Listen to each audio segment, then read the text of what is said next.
In this video, we'll be talking about descriptive statistics.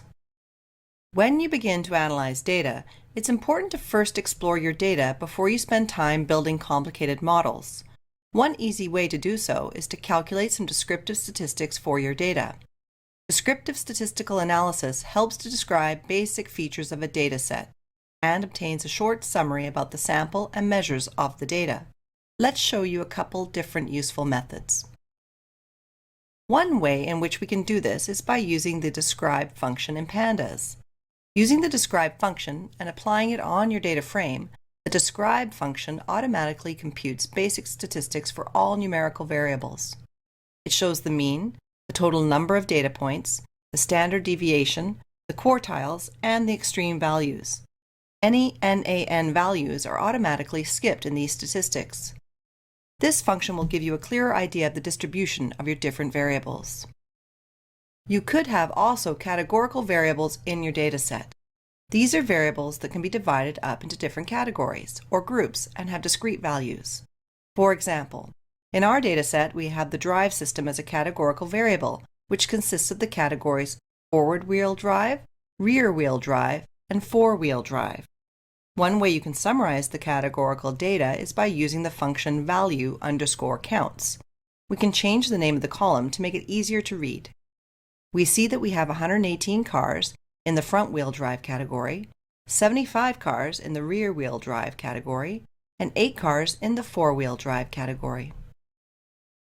Box plots are a great way to visualize numeric data, since you can visualize the various distributions of the data. The main features that the box plot shows are the median of the data, which represents where the middle data point is. The upper quartile shows where the 75th percentile is.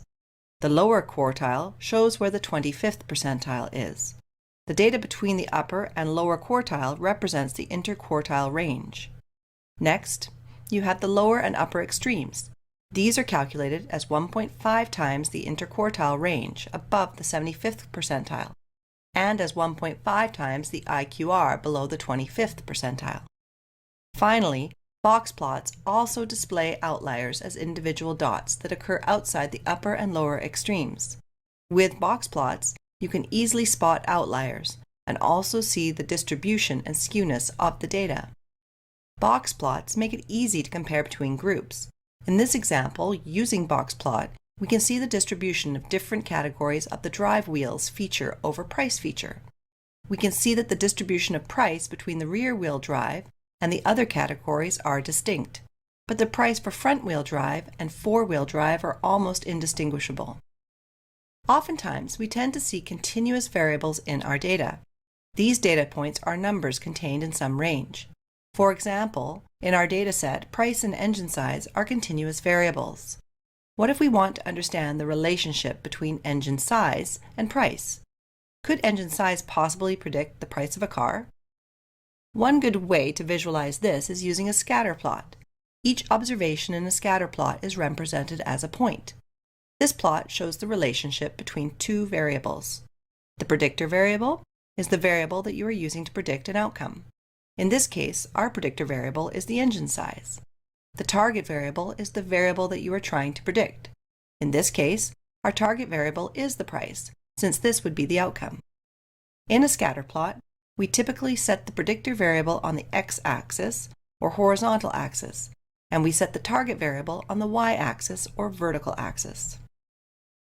In this case, we will thus plot the engine size on the x-axis and the price on the y-axis.